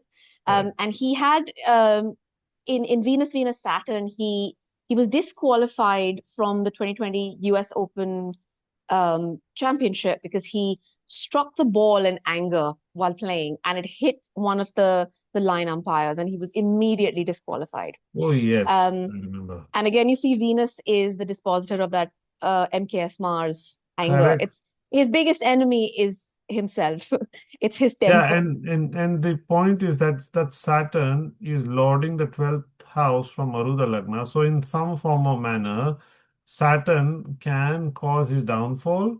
Hmm? Yeah. And that Saturn is also gone into the 12th house. Yes. And it is, you said Venus, Saturn, the Pratyantar Dasha. Yes. Because you do look at three levels of Dasha. And it is important to highlight that, sometimes the 12th from the Aruda Lagna can cause a big damage on Aruda. So Hmm. for him, it did not do that big, but it did brought him into disrepute or some conflict, right? We can say that. It did. Well, the next incident probably did bring him into disrepute. So it's publicly known in 2022, he went to play the Australian Open, and this was sort of towards the end of COVID, but there were COVID restrictions in place, and you had to show the card that said you had received the COVID This is vaccine. good. You would And not. he hadn't. So he's that Ketu in Virgo and Sun Mercury in the sixth house. He's a big believer in traditional medicine, Yeah. and I mean, to each his own, but he didn't take the he didn't take the vaccination, and being a public figure, it looked really bad as someone who people look up to, Sure. follow, would come out in the public and say, don't take the vaccine. And And for correct, correct. And that's the nodes conjunct with moon in Aruda. You see public image suffering. exactly, it's eighth lord touching his Yeah, Arudha. it will damage it. Um, When and when it did. something you'll do which will damage it. Yes. And you can see this is the Venus Sun Dasha, Sun being his ninth lord sitting in the sixth house, and also the Karaka of government, sitting Government, with yeah. Badhakesh, Yeah. Mercury. Yeah, He don't was understand deported. what government's dictates are, right? No. Yeah. He was deported. There was a major public legal battle which he lost, sixth house.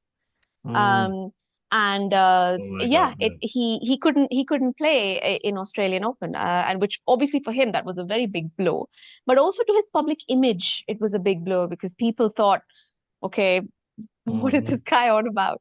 Why doesn't he just get the vaccine? But he's very, very much about his beliefs and principles, which is natural for a Dhanu Lagna. And Yeah. again, you go back to that corrupt Jupiter. He has certain ideas and beliefs, and he's not willing to budge from them. And this, Yeah. in Venus Saturn, he saw the wrath of Sun, I suppose, so to Yeah, speak. it would have, yeah, Venus, Saturn. I mean, obviously, it will come through. Saturn is not going to spare that sun aspecting from the 12th house.